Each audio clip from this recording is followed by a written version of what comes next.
Hello everyone, and welcome from the Todmorden Book Festival 2020. It's my pleasure today to introduce Jonathon Porritt and Katie Hodgetts, who together with students from Todmorden High will be discussing the defining issue of the moment and the next decade and beyond, climate change. Jonathon Porritt really needs no introduction from me. As a writer, a broadcaster, co-founder of Forum for the Future, he has been speaking truth to power about climate change for many years. He has warned us of the apathy that we engage in at our peril. He has challenged us to live our lives differently or bring upon us and future generations a future that's almost unthinkable. And yet, today we can see in the discussion that if we act now, if we are prepared to rethink our lives, we can move forward with hope. And that is very much the issue of his latest book, A Hope in Hell. Katie Hodgetts exemplifies that hope. As a young person, as a young environmental campaigner, she has acted positively through her role of UK Youth Climate Coalition and Bristol Youth Strike for Climate. She has beaten the path that we must all follow if we are going to live and adapt with hope in our hearts over the next 10 years. Over to Jonathon and Katie. Thank you, Pam. That was really, really beautiful. And good morning, Todd High. I'm Katie. And I'm sorry that I'm a bit nasally this morning. I'm not feeling too well, so this interview might not make sense, which is really helpful for your note taking, but we're going to give it a go. And I'm going to just start with a bit more of an introduction from both of us, just expanding on what Pam said. So yeah, I'm Katie, and I've been a youth climate activist since 2016 with the UK Youth Climate Coalition. I've worked on campaigns including leading an anti-fracking youth movement for a year where we blockaded a fracking site for 3 days straight, day and night. And others include COP campaigns where I travelled to the international climate change negotiations and caused a general ruckus. And last year I co-founded the Bristol Youth Strike for Climate movement. And with that, I've spoken alongside Greta Thunberg to crowds of 30,000 people. I've been a finalist for the Global Youth Awards for services in empowering young people, and I've built protests with many, many different youth groups. And what I began to notice was that the common denominator across these groups was high levels of eco-anxiety and burnout, negatively impacting young people's mental health. So I'm really invested in this idea of hope, and to do with that, I started my own project called the Resilience Project, which focuses on building resilience in the youth climate movement. And maybe we'll touch upon that later. But for now, I am honoured to be joined this morning by Jonathon Porritt. Jonathon, yeah, where do I begin with an introduction? I suppose what you really need to know about Jonathon is that he was a teacher for nearly 10 years back in the 1970s. At exactly the same time that he started to get involved in a lifetime of environmental campaigning. He's done a lot of things since then with big business, government, with NGOs, including Friends of the Earth and WWF.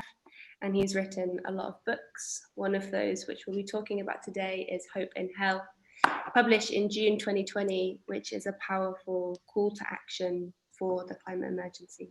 For now, I'm going to hand over to Jonathon for his introductory thoughts. So good morning, Jonathon. Good morning, Katie and Pam. Lovely to join both of you today and to be part of this very special event, actually, with Todmorden High School, which is great. Courtesy of Pam, of course, who has known me for a long time, and we've done a lot of work together over the years. So it's great to be working with an old campaigning friend and a new campaigning friend in the shape of Katie, who I have been working with over the last 6 months or so on her project. The story about climate change is such a frustrating one for all young people today, because the thing you need to know is that people started worrying about this back in the 1970s and 1980s. And most of the science that you hear about today, the science of climate change, was pretty much sorted out by the 1980s. So none of what is happening now is like a bolt from the blue, completely unexpected. Most of it was forecast right back then. But because we delayed and delayed and delayed, and we have to be honest about this, because a lot of people involved in big oil and gas companies tried to obscure that science, to actually confuse people rather than lend their weight to doing something about it.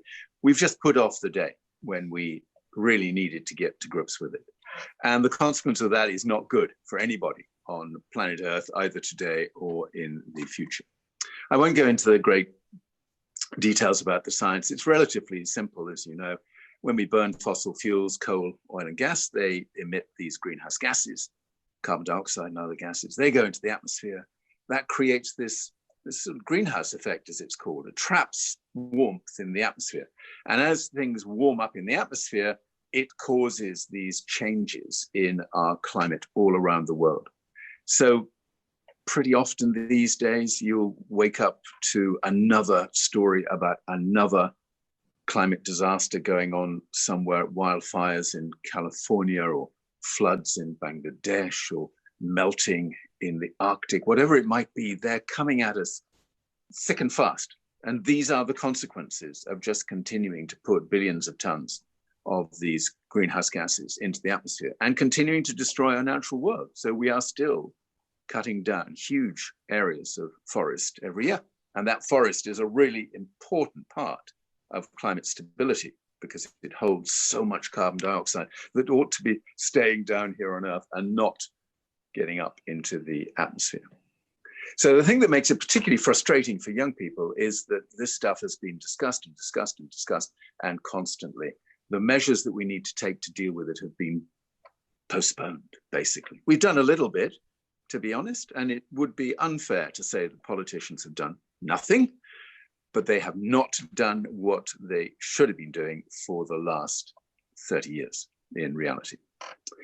And what I tried to explain in Hope in Hell was that this is doubly frustrating, because actually the solutions to all of our climate challenges already exist. We do know absolutely what to do already.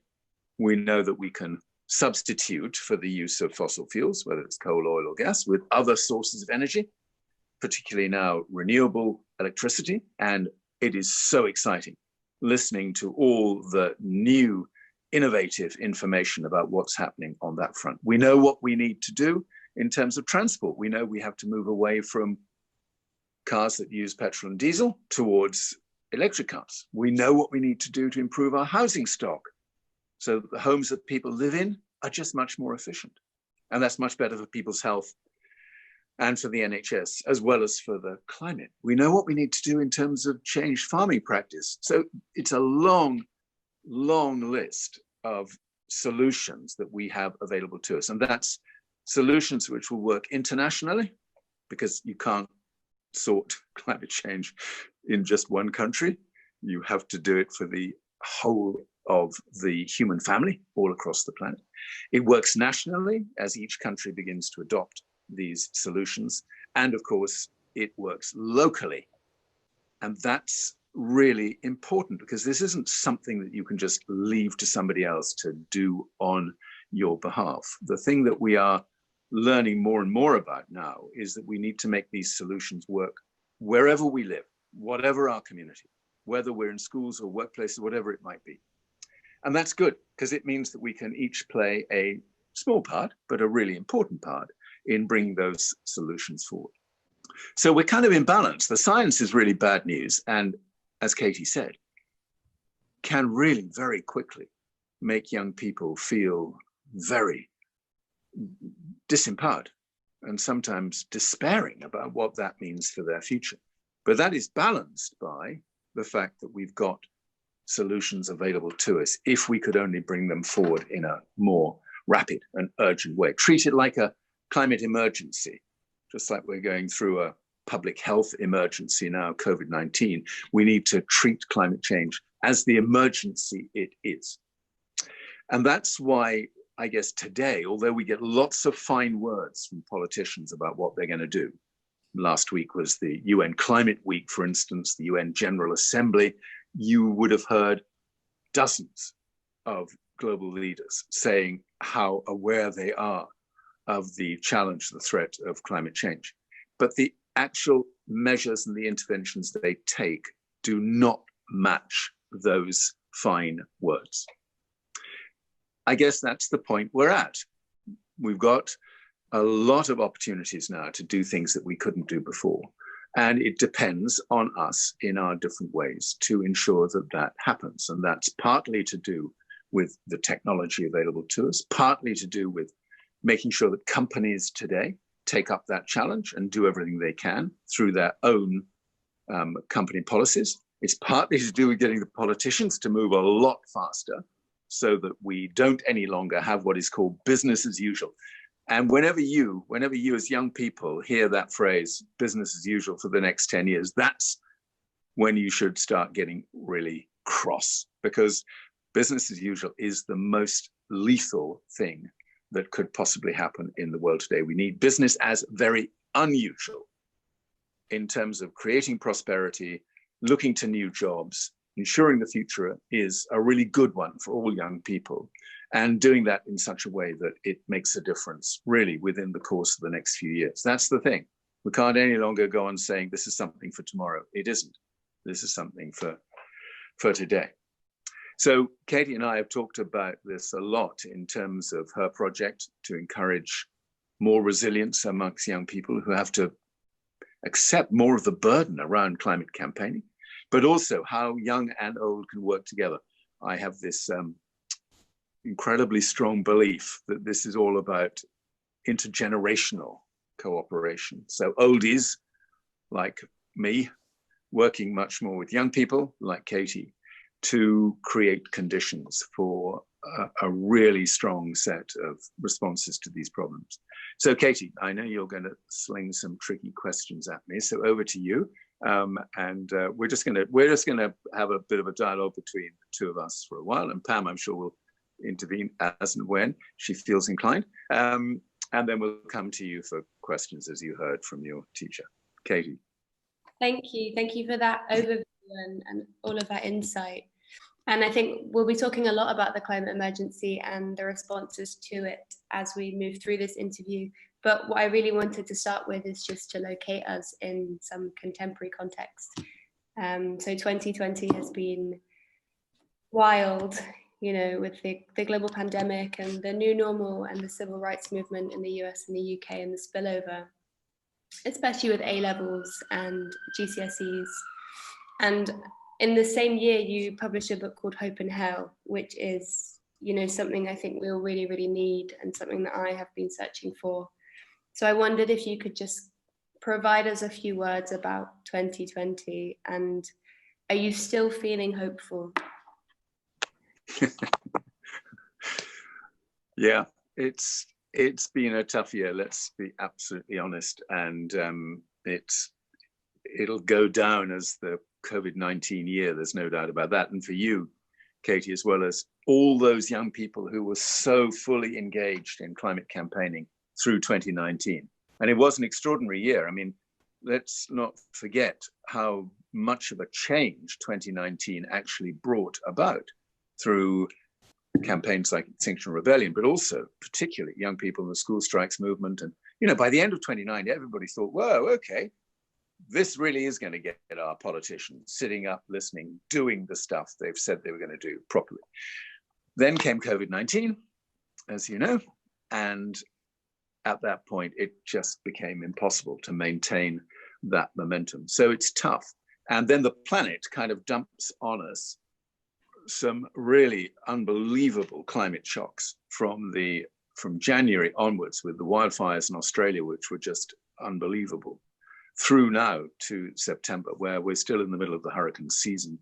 in America, and we're seeing continuing climate shocks. So it is a real moment. There's no question about that. It is a real moment, and we have to be alert to that moment and the impact that it's having on different people. I do hope, Katie, by the way, that all of this is just sharpening people's awareness of how big climate change is in our lives today. Today, not tomorrow, as I was saying.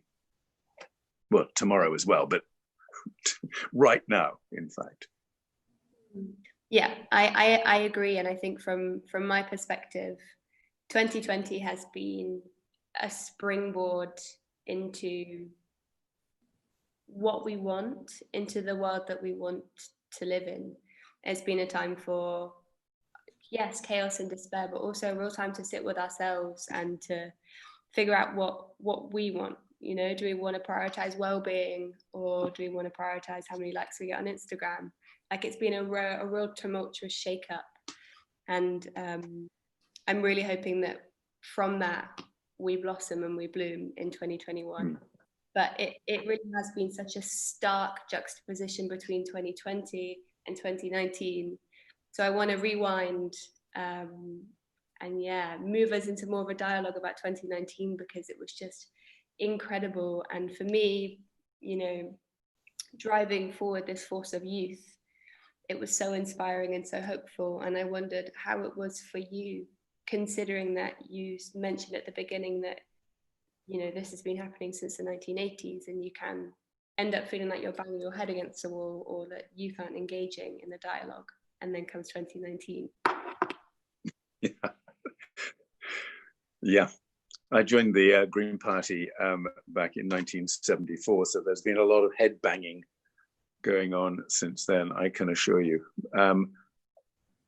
The thing that was completely different about 2019 was that politicians suddenly found young people in their faces, and they suddenly had to listen to young people. And I don't quite know what it is about politicians, but they seem to be more mindful of what young people are saying than what a lot of old people are saying. So there was an extraordinary moment when Greta Thunberg came over to the UK and went to Parliament and talked to all our MPs and ministers, and there she was, and she was just sort of this small, diminutive young woman speaking to those politicians without any kind of sense of what am I doing here? This is a bit of a big moment. She just told them exactly what was going on, how unacceptable it was that they continued to sit on their hands, basically, and do nothing.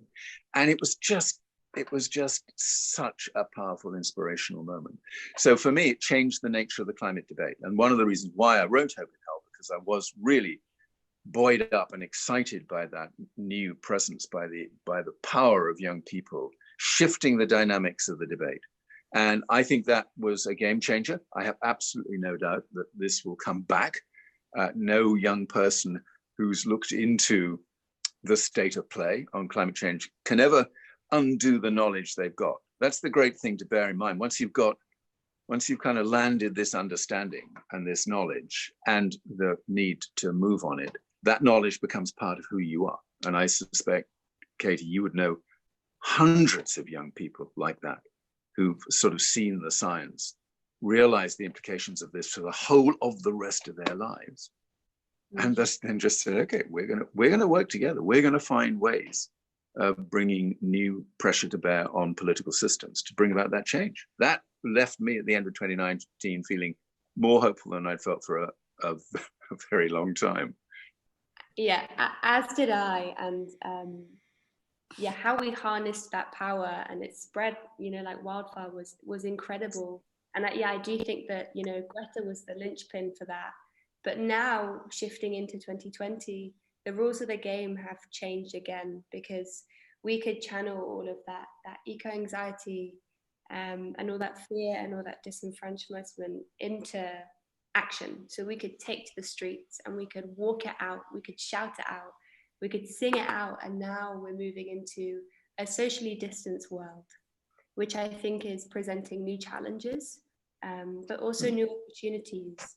So I wonder if you have any thoughts on where do we go from here as a youth movement when we can't physically protest and it seems that momentum is dwindling. Is that a problem, or do you think it's a hibernation?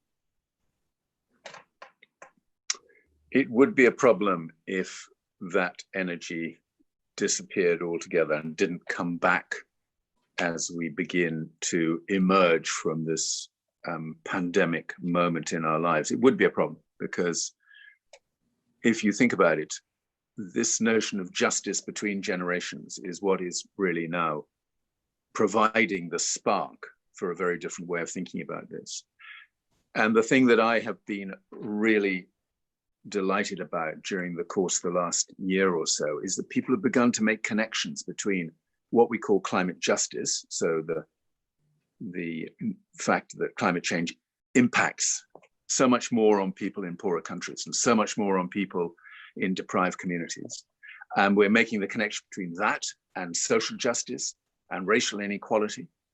This whole notion that there are a set of deep-seated injustices in the way that we run our economies and create wealth.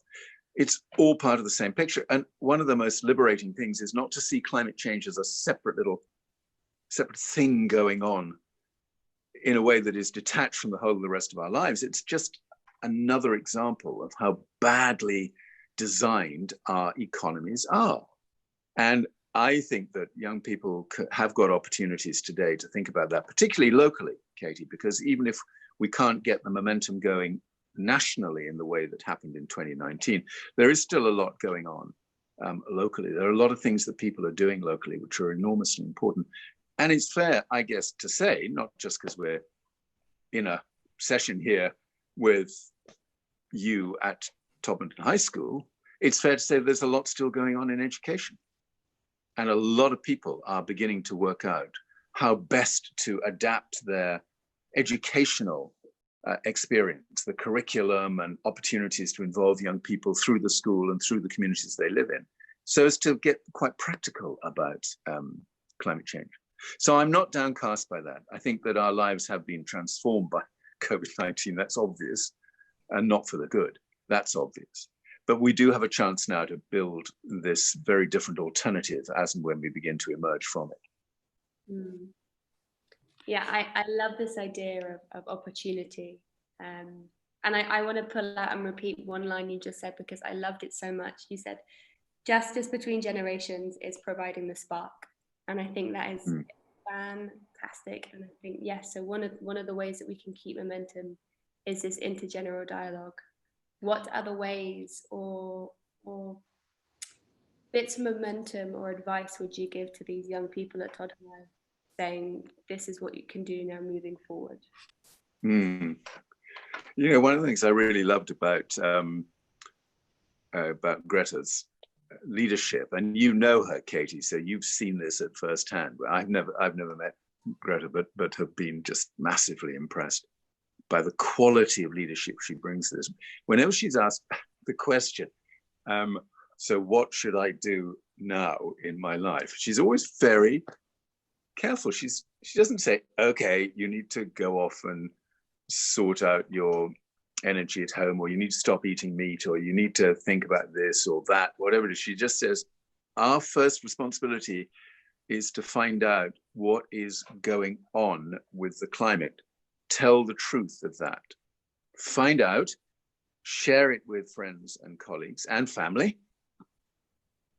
and use that knowledge to bring about change. And I really loved the integrity there, because she didn't want to sort of start setting up a whole host of, you know, instructions as to how we should all lead our lives. But what she said is, we all do have an obligation now to understand what is happening. And the thing that when Pam invited us to be part of this for the Todmorden Literary Festival, what I loved about it was that it starts with that premise by connecting to the high school in Todmorden. It starts with that notion that our principal obligation now is to find out what's happening. So the one thing I really do hope is that out of this little event today, and when it's broadcast for the festival, is that it can be seen as a way of encouraging young people to find out more, to be curious, and use that knowledge, not to sink down into a pit of despair, as it were, as in, oh my God, it's so bad, what are we going to do?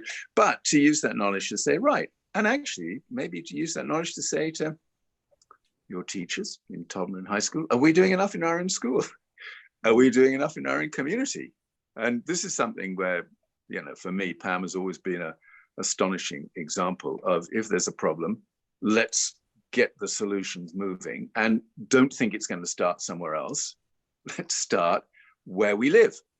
Let's start right now in the place where we live, which is where Incredible Edible started with Pam in Todmorden, and has become a role model, if you like, for communities now all over the world. So this is the thing.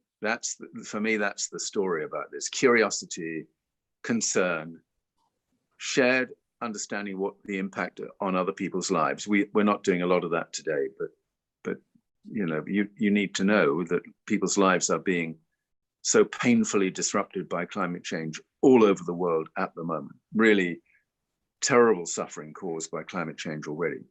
And using that empathy, that compassion for other people, to base the decisions that we take from now on. Thank you. I think that's absolutely wonderful, and a really, really good roadmap of action. And I suppose the only one thing that I would bring from my youth perspective and from my resilience perspective is that sometimes there is this gap between the learning and the action, and that gap is filled with guilt and despair and sadness and worry and fear, and we don't always give words to those feelings. So my advice for all of you watching is that if you're feeling these things, sure, maybe you should be, you know, the world is in a real state, and it's really natural to feel these things, but you can use that, you can become friends with that and remold it, repurpose it into action. And one of the key ways to do that and to build your own resilience is to talk. So maybe starting a climate cafe after school just to talk about everything that's going on, or just like having a buddy that you can talk these things about, for me has been really, really helpful in negotiating all of this and turning my anger into action. And yeah, you're the future, so I wish you good luck. So just to finish off, Jonathon, I would like to ask you some quick fire questions. So I'm just going to give you 3. So the first is, tell me one person who inspires you and why. Well, you've already heard my admiration for Greta Thunberg. My kind of fallback inspirational person is a wonderful Kenyan campaigner called Wangari Maathai, who I knew throughout my campaigning life. Unfortunately, she died 10 years ago, but she is still my absolute role model of what brilliant, concerned, justice-based campaigning is all about. And she won the Nobel Peace Prize as an environmentalist. That's pretty cool. Amazing. Wangari Maathai, give that a Google. Next one is, what's the first thing you do when you feel stressed or overwhelmed? Okay, this could be embarrassing, but I don't think it will be. But I actually feel very comfortable hugging trees. And I've done it throughout my life as a campaigner. I know this is going to sound a bit weird, and you'll probably think, oh my God, these bloody greenies, what are they on these days? But look, contact with the natural world and kind of taking deep breaths and just being in nature has served me so well over more than 40 years of campaigning. So I'm not giving up on that, I have to admit. Hug a tree. You heard, that's your lunchtime homework, Todhai. And finally, just to wrap it up, one of my favorite questions, just tell us one thing that you're really grateful for. I'm grateful for a chance encounter with a little book in 1972 called Blueprint for Survival that turned me into a green campaigner in 1973. And it was completely by chance. I just found it in a bookstore and I thought, oh, that looks interesting. I wasn't really committed to the environment then. Read it, started talking to people, And the whole of the rest of my life has flowed from that moment. Wow, amazing. Well, thank you so much. And now we're going to hand over to the students of Todd High. So if you have any questions, please pop your hand up. I was just wondering what initial steps you would like politicians to take and what politicians you think have handled it best so far. Yeah, got it. Okay. The thing now is, and you hear this all around you in terms of the media debate going on, is that politicians are going to have to do a lot more to get our economy up and running again as a consequence of COVID-19. We are in trouble. We're seeing unemployment rise all the time, and particularly young unemployment, which is going to be very problematic. So all politicians now have an opportunity to ensure that the way we rebuild our economy also helps us achieve reductions in emission of greenhouse gases. It's, if you like, a low carbon recovery. So only one example I'll give you.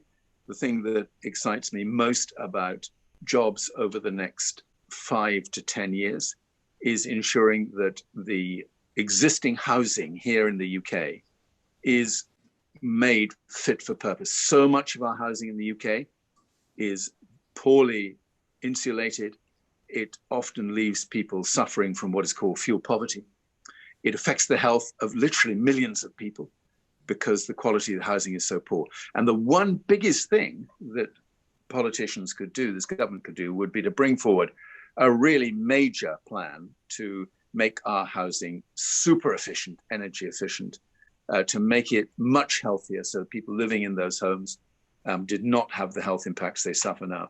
And that would create tens of thousands of jobs over the course of the next few years. So what I really want to see is I want to see politicians connect their ambition to rebuild our economy with our ambition to address climate change. That's the biggest thing they can do. Thank you, Jonathan. And I'd love to pass over to Pam as well and hear your thoughts, considering your background in food and sustainable agriculture. Yeah, I think there's a huge opportunity at the moment for us to make the case by demonstrating in our own, as Jonathan says, backyards, how we want things to change. Because I'm a great believer in not asking the people in whose interest status quo has worked okay, but demonstrating, whether it's in Todmorden High or whether it's on our streets, what good would look like. And from a local food point of view, that is being able to see the places where the food is grown, talk to the people who produce the food, and know that you can have confidence in that and that you haven't polluted your children or the planet in the process of creating that. So I think food demonstrates to each and every one of us a simple roadmap into having a much kinder prosperity and making the point that Jonathan makes. You know, if you get food right, you get health right. If you get food right, you get planning right. If you get food right, you get so many other things right. So if we actually stopped writing the reports and started investing in the people who can build that kind of prosperity creatively, without a lot of key performance indicators that stop us doing the right thing, I would be delighted, because my experience is that ordinary folks like us actually want a kinder world for our kids and will make it kinder if we're given the chance to do that. I love that. I came across the term last year, prefigurative politics, and that's been something that has really, really informed a lot of my movement building now. And it's this idea that you should be the change that you want to see in the world. So instead of saying, I want X, Y, and Z, you live that, you know, and you demonstrate now the utopia that we can build together tomorrow, which I really, really like. So that was prefigurative politics.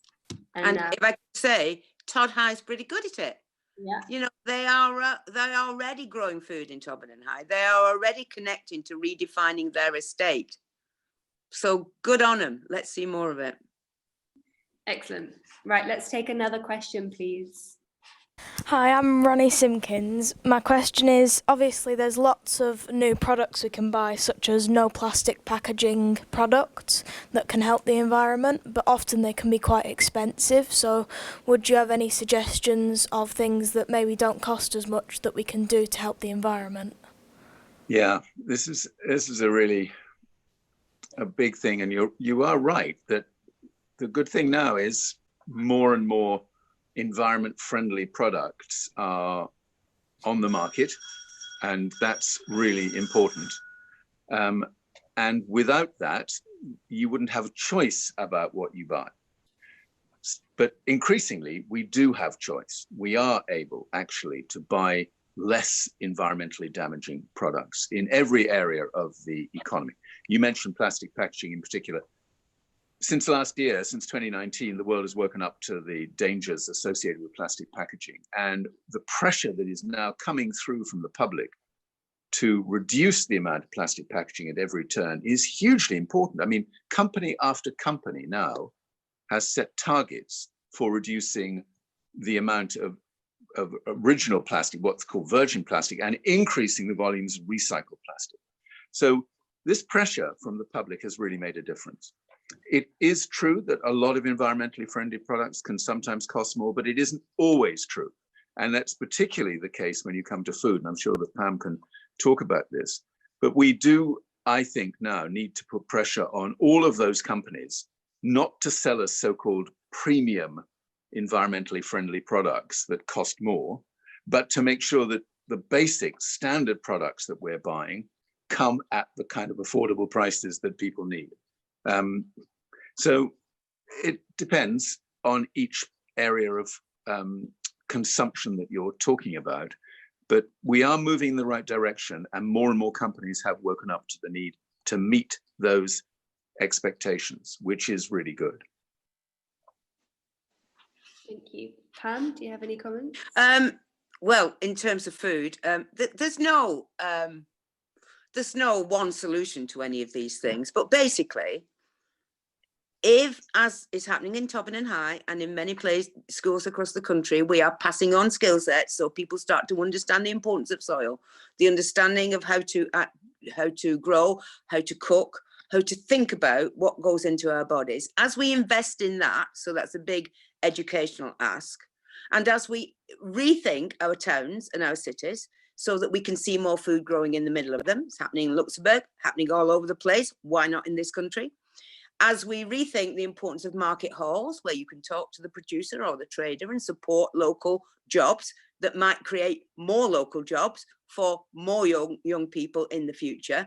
As we start to put pressures simply by our purchasing power, or what we actually do in front of our houses in terms of growing, or what stories we tell, or how we use social media to point out the positive, not the negative, then we start to live in a world where local food is more readily available at a better price. And that as we are more able to reconnect with the environment and seasonality, and don't expect to eat avocados every single day of the year, as we reposition our thought process on food, we can live well without having to spend a heck of a lot of money. It just takes the framework makers, the policy makers, to meet us halfway so that we can do that more often. So it's up to us to not only point out the negative about the high costs, but to work out for ourselves how we can bring those costs down as a community, growing together, sharing food together, or whatever the subject might be. It's up to us all. I'm just going to throw in a slightly different view and question and framing on ethical consumption, which is that I think the question you asked is really, really important, and we should definitely be searching for what is, with lowest carbon and fairest wage. But I think an important thing for me is that those are really important questions, but the primary question to that is, do I need it? Yeah. So for example, with fast fashion, I wholly support you finding a jumper that is far more ethical and low carbon, but do you need that jumper? why not fix your original jumper? Because ultimately mass consumption and mass production are the things that are driving climate change. So if we can start feeling really grateful and really abundant with what we have now, and we don't feel the need to constantly be purchasing more and more and more, because our generation, we're the convenience society. As Pam said, we want our avocados every single day. You know, that's a real luxury. So if we can find a bit more gratitude with what we have now, that's also a really inspiring avenue for change. You don't just need to be outside of Westminster, you know, banging on the doors. You can also make change every single day by feeling like you have enough, you know? Yeah. And if I could just, you've kicked me on that one, because obviously central to the whole food thing is waste, you know, and just think about the wastage on food, the stuff we just chuck in the bin, you know, without even thinking. It's madness. The stats show that, you know, either whether it's the wastage from food we buy in shops, or it's the wastage on the land where the food is grown, there is so much waste going on that if actually we reduce that, it would have a heck of an impact, you know, on our planet and our health and our pockets. So, you know, again, we need to speak truth to power, as I said at the beginning, but we also need to challenge our own behavior, because collectively we make a difference. Jonathan, do you have any thoughts on resource use and the difference between, I guess, holding companies accountable and individual action, or thoughts on any of what we discussed? Yeah, no, I think I started off giving my answer on that. And I suppose the one thing I would say is that it's very difficult to think that you're going to sort the world out just by changing your own consumption. And I've always been a bit nervous about what I call kind of finger wagging greenies who say, oh, you can't do this and you must do that, and you've got to give up that, and you've got to do the other. I think the one thing I would just say is just be mindful about what you're buying. Just think about what you're buying. And when you can, find out a bit more about it, where it comes from. Has it come from companies that have thought carefully about how they've produced it and transported it and sold it and so on? Just be mindful, but don't think you have to give up everything, because that isn't necessarily the best way to the kind of balanced, responsible life that we all need. Yeah, and guilt is not helpful. No. Not at all. Maybe we'll take one more question, because I know you need to finish at 11:45 because you have some trees to go hug. Hi, I'm Madeline. Is it fair to say, as England, an industrialised country, to say to Malaysia, who haven't had their industrial revolution yet, to stop cutting down trees, even though that's their biggest money maker, and that's probably the only way that they're gonna industrialise? Right. Well, that is a big question for sure. And we have to be really careful about this, because we in the UK, at different points in our history, we made a success of our economic ambitions by virtue of using our woodlands and our natural environment to succeed in ways that at the time were hugely important to people. So the UK was once largely covered in forests, and we did cut down most of those forests. We're one of the least densely forested countries now in Europe. So I've done a lot of work in Malaysia and worked in particular with the palm oil industry. And of course, palm oil is a crop that is planted often on land that once was forests. And Malaysia and Indonesia, from the 1980s onwards, cut down a lot of forest to grow palm oil.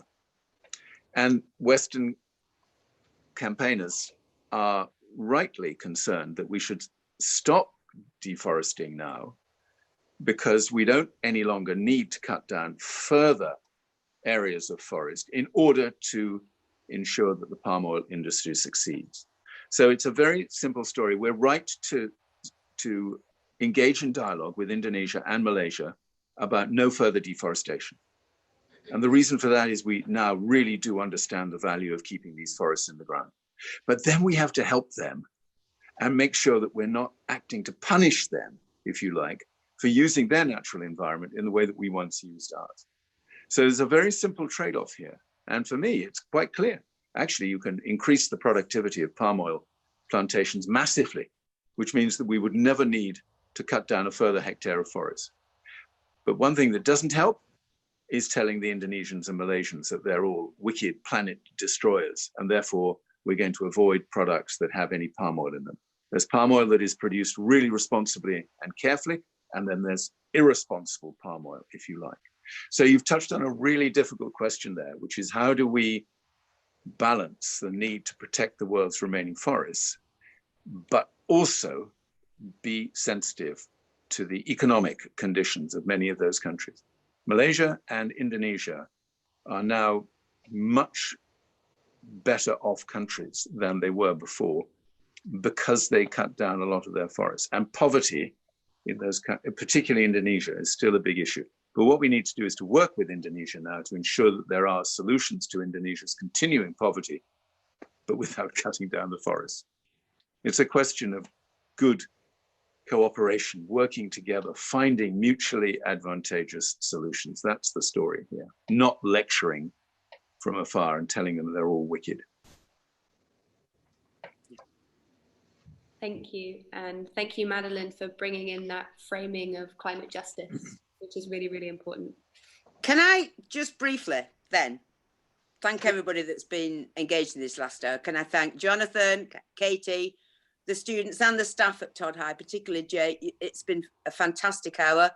I think it's shown us a few things. We need to make sure we're properly informed. We need to make sure that we share best practice and know that together we can do stuff.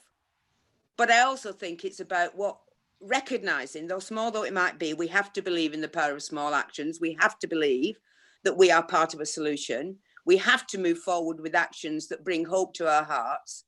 And we're starting to see that now at a grassroots level. Let's remember 2019 and let's make sure 2021 is a continuation of that spirit of hope and adapting to a future that's going to be challenging, but through which we can prosper. So thank you so much to everyone for taking part in this event at the Todmorden Book Festival. It's been fantastic. Can we just thank our speakers, Katie, Jonathan and Pam, with a big Todmorden High School round of applause, please, just to finish off. So thank you very much.